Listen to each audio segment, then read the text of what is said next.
நம்ம வீடுகளில் சாயங்காலத்து வேளையில முதல்ல சுவாமி சன்னதியில் விளக்கு ஏற்றணும். விளக்கை வெள்ளிக்கிழமை செவ்வாய்க்கிழமை தேய்க்கக்கூடாது. புரியுது. அதே சமயத்தில் விளக்குகள் அழுக்கா இருக்கக்கூடாது. மண் அகல்ல ஏற்றலாம், பித்தளை அகல்கள்ல ஏற்றலாம். மறுபடியும் சொல்றேன், ஒரு பொழுதும் கேண்டில் யூஸ் பண்ண வேண்டாம். நமக்கு அது இல்லை, வேற பர்பஸ். கரண்ட் போச்சுன்னா கேண்டில் ஏற்றி வச்சுக்கோங்க, நான் வேணாம் சொல்லுவேன். இல்லை, கரெக்ட் கரெக்ட். அது என்னுடைய பர்பஸ் அதுதான். அதனால அதை ஏற்றி வச்சுக்கோங்க. அந்த அகல்ல எண்ணெய் குத்தி, இப்போ எண்ணெயில் பலவிதமான பிராண்டெல்லாம் வருது, எனக்கு அதை பற்றிலாம் தெரியாது. நல்ல எண்ணெய் உண்டு. இப்போ இது நல்ல எண்ணெய் தான், விளக்கேற்றுற எண்ணெய் தான் சொல்லி தான் விற்கிறா. நிறைய பேர் அதை வாங்கி ஏற்றின்னு இருக்கா. அது இருக்கணும்.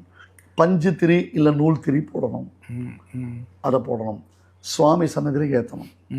ஒரு மனையோ ஒரு பலகையோ இல்லை கீழையோ ஒரு கோலம் போட்டு மற்ற அகல்களை அதில் வைக்கணும். சரியா? மனசுல தீபலட்சுமியை தியானம் பண்ணிட்டு அதில் ஒரு பூவை போடுங்க. ஒரு தட்டுல வெத்தலைவாக்கு வச்சுக்கோங்க. இந்த முதல்ல முக்கியமான விளக்குகளை ஏற்றிட்டு முடிஞ்சா இந்த விளக்குகளை இங்கேயே ஏற்றி எடுத்துன்னு போங்க. ஏன்னா அதுதான் நல்லது. அது கிழக்கை பார்த்தும் வடக்கை பார்த்தும் தான் திரி நுனி இருக்கணும். 5 முகம்னா அது பிரச்சனை இல்லை. 4 முகம் 5 முகம் அதெல்லாம் பிரச்சனை இல்லை. தெற்கு நோக்கி விளக்கு திருப்பி வைக்கக்கூடாது. கிழக்கு அல்லது எந்த ஒரு நல்ல காரியம், எனக்கு கிழக்கு மேற்கு தெரியாது, நான் கிழக்கு மேற்கு பார்த்தே இல்லை, இதெல்லாம் தப்பு.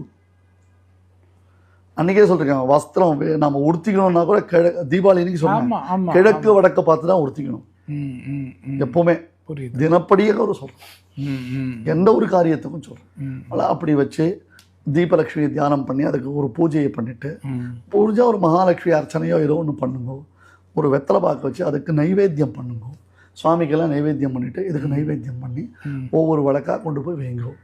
அவங்களுக்கு வீட்டில் எண்ணெய் சிந்திரம்னா அதுக்கு ஒரு சப்போர்ட் வைங்கோ, அதெல்லாம் வேற. சரி, எங்கள் அம்மாலாம் என்ன பண்ணுவாங்க, ஒன்றுக்கு ஒரு சாணியில் வச்சுருப்பாங்க. புரியுது. எண்ணெய்லாம் கீழே சிந்தாது, வழியே வழியாது. சாணி ஹைஜீன். அழகாக பிடிச்சு அது மேலே வச்சுருப்பாங்க. அது கிளீனாக இருக்கும். அது அப்புறம் அதை எடுத்துட்டா ஒன்றும் கிடையாது. அழகாக இருக்கும். வீடு ஃபுல்லாக கோலம் போட்டிருப்பாங்க, மண்ணா வாசம் தெளிச்சு கோலம் போட்டிருப்பாங்க. அந்த கோலத்துலலாம் வழக்கெல்லாம் வைப்பாங்க. சரியா? வழக்கு ஏத்தச்சே உங்களுக்கு எந்த ப்ராப்ளம் இருந்தாலும் அதை அந்த கோபத்தை வழக்கேற்றத்துல காமிக்காதீங்க. காட்டக்கூடாது. ஓகே.